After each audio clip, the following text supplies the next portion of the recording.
तो आज हम एक बहुत ही खास दस्तावेज पर बात कर रहे हैं। इसका शीर्षक है गुरुदेव के कार्यकर्ताओं से अपेक्षाएं।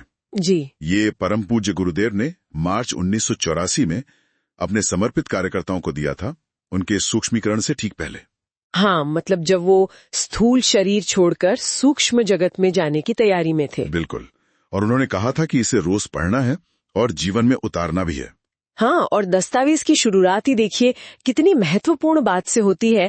साफ लिखा है कि लिखने का माध्यम भले गुरुदेव की उंगलियां थीं, पर प्रेरणा वो कहीं और से, एक उच्च सत्ता से आ रही थी। अच्छा। और इसमें जो योजना है, जिसे युग परिवर्तन कहा गया है, ये किसी एक व्यक्ति का काम नहीं है।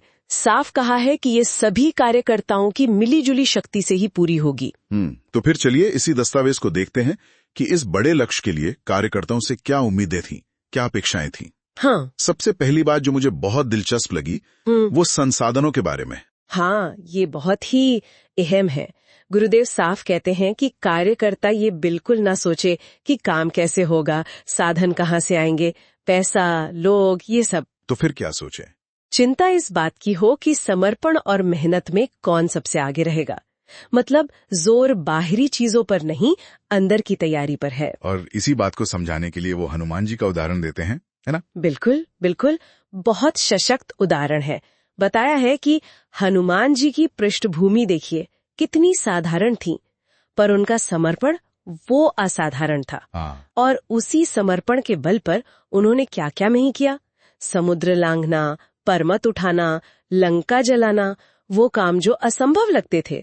तो गुरुदेव हर कार्यकर्ता से ठीक वैसा ही, हनुमान जैसा ही पूर्ण समर्पण और कर्तृत्व चाहते हैं। ये सिर्फ एक प्रेरणा नहीं है, समझिए एक मानक है। लेकिन ये सवाल मन में आता है, देखिए हनुमान जैसा बनना ये तो बहुत बहुत ऊंची अपेक्षा है। क्या इस सब के लिए संभव है? देखिए यहाँ शायद मतलब एकदम नकल करने का नहीं है, बल्कि उस भावना को पकड़ने का है। अच्छा। हाँ, मतलब अपनी पूरी क्षमता, पूरी निष्ठा लगा देना, बिना ये सोचे कि मैं क्या कर पाऊंगा या नहीं। और दस्तावेज ये भी कहता है कि काम क्या करना है वो तो बताया जाएगा समय समय पर। हाँ। लेकिन जो असल चीज है वो है इस समर्पण भाव को बनाए रखना।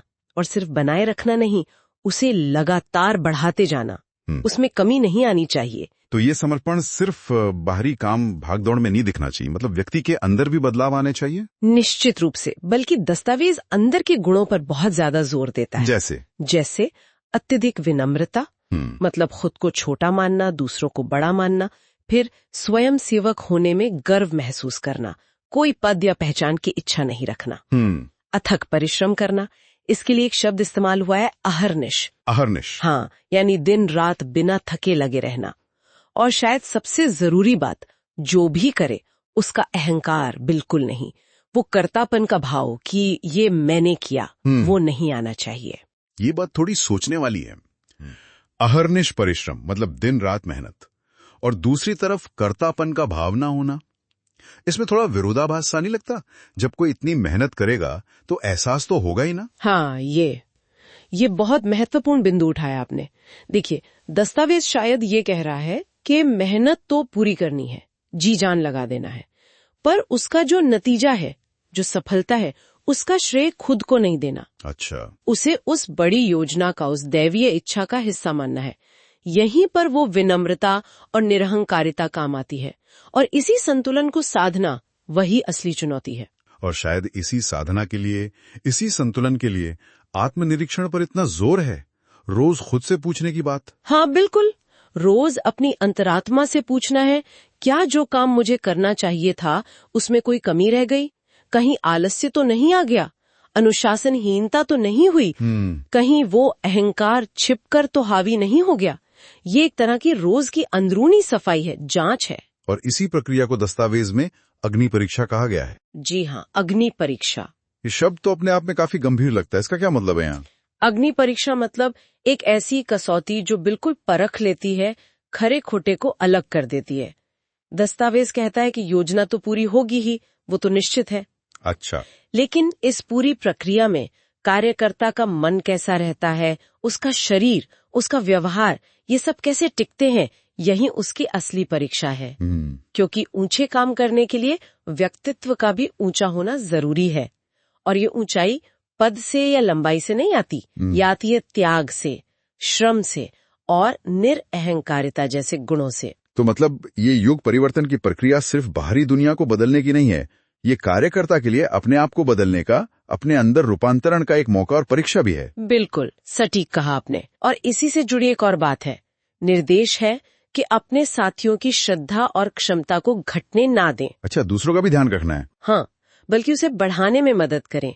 एक अच्छा सकारात्मक माहौल बनाना भी जिम्मेदारी है, क्योंकि आगे मिशन का काम बहुत फैलने वाला है। और उसके लिए हर स्तर पर, चाहे वो व्यक्तिगत हो या सामूहिक, एकदम उच्चतम स्तर की तैयारी चाहिए होगी। ऐसी तत्परता कि व्यक्ति का अपना अंदर का मन भी संतुष्ट हो और वो प्रेरक सत्ता भी उसे अपने पास महसूस करें। तो कुल मिलाकर देखें तो ये दस्तावेज कार्यकर्ताओं के लिए सिर्फ कुछ करने की लिस्ट नहीं है, ये तो समर्पण, विनम्रता, अथक प्रयास और लगातार आत्म सुधार के जरिए एक ऊंचे व्यक्तित्व को बनाने का आह्वान है। जी, लक्ष्य जितना बड़ा है, यानी युग परिवर्तन, उसे पाने के साधन यानी कार्यकर्ता, उनका चरित्र भी उतना ही मजबूत, उतना ही उन्नत होना चाहिए। बिल्कुल।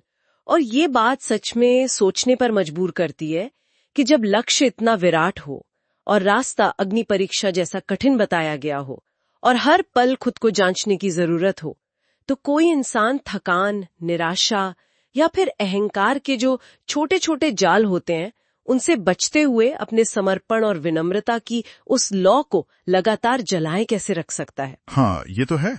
शायद यही संतुलन साधना, यही इस पूरी यात्रा का सबसे गहरा और सबसे व्यक्तिगत हिस्सा है।